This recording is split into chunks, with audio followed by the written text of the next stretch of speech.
Na itong Bagyong Tino at huling namataan sa layong 330 kilometers east-northeast ng Pag-asa Island sa May Kalayaan, Palawan. Taglay po nito ang lakas ng hangin na abot sa 140 kilometers per hour at yung bugso naman nasa 170 kilometers per hour. Kumikilos po yan pa west-northwest sa bilis na 30 kilometers per hour. Ayon po sa Pag-asa, tuloy-tuloy naman na ang paglayo niyan at posibleng nasa labas na ng Philippine Area of Responsibility anumang oras ngayong gabi o bukas po ng madaling araw. Pero may panibagong bagyo na nasa labas ng PAR at huling nakita, 1,870 kilometers silangan po yan ng northeastern Mindanao. At sabi po ng Pag-asa, posible ngayong Biyernes o Sabado ito pumasok sa loob ng ating PAR at tatawagin sa local name na Uwana. Sa latest na po na inalabas ng Pag-asa, posibleng pahilagang kanluran at may tsansa na tumama sa northern or central zone sa susunod na linggo.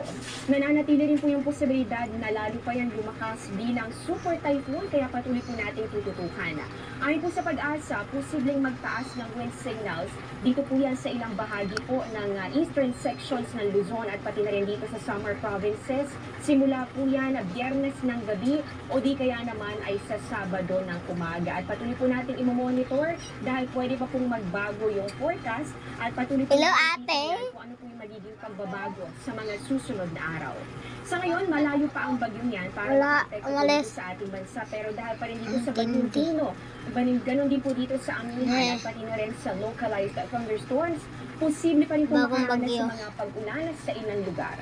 Base po sa datos ng Metro Weather umaga bukas, wala pa naman gaano mga pag-ulan dito sa Luzon, maliban na lang sa ilang bahagi po ng Bicol Region, pati na rin sa Palawan at Mindoro provinces.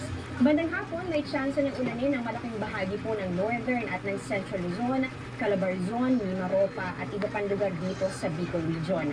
Dito naman sa Metro Manila, posible pa rin ang mga pag-ulan bukas, lalong-lalo na po yan pagsapit ng hapon.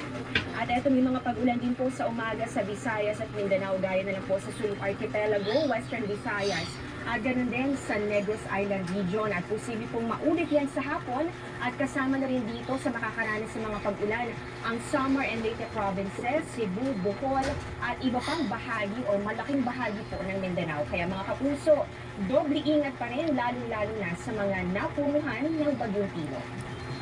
Yan muna ang latest sa ating panahon. Ako po si Amor Laros.